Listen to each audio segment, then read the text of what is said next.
Avec une alimentation qui intéresse de plus en plus la médecine, le régime cétogène. Le principe est simple, éliminer le sucre, manger plus de gras et très peu de glucides. Atteint d'un cancer du rein en 2003, Jean-Jacques estime que cette alimentation a favorisé sa guérison. Nathalie Lambert, Gaspard Poirieux et Elisa Perry sont partis à sa rencontre. On va faire comme d'habitude, donc pécan, macadamia et amandes cuites. Faire les courses pour Jean-Jacques Trochon, c'est chercher les produits sains, mais surtout pauvres en glucides.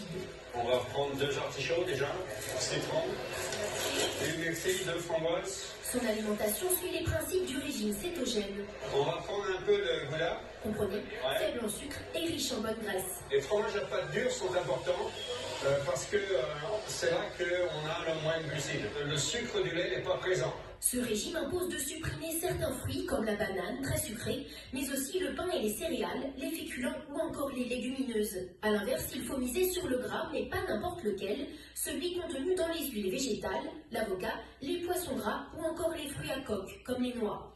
Un régime strict, une évidence pour Jean-Jacques Trochon. En 2003, il est opéré d'un cancer au rein.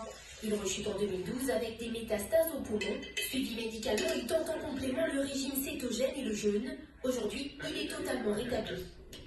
Il s'est trouvé que les tumeurs n'augmentaient plus et certaines avaient régressé et certaines calcifiées. Ça m'a vraiment poussé à continuer dans ce sens-là et à accompagner tout un tas de personnes maintenant en France et à l'étranger maintenant. Scientifiquement, le lien n'est pas prouvé. Seule certitude, en réduisant le sucre, les cellules cancéreuses sont affaiblies, les cellules saines continuent elles d'avoir du carburant.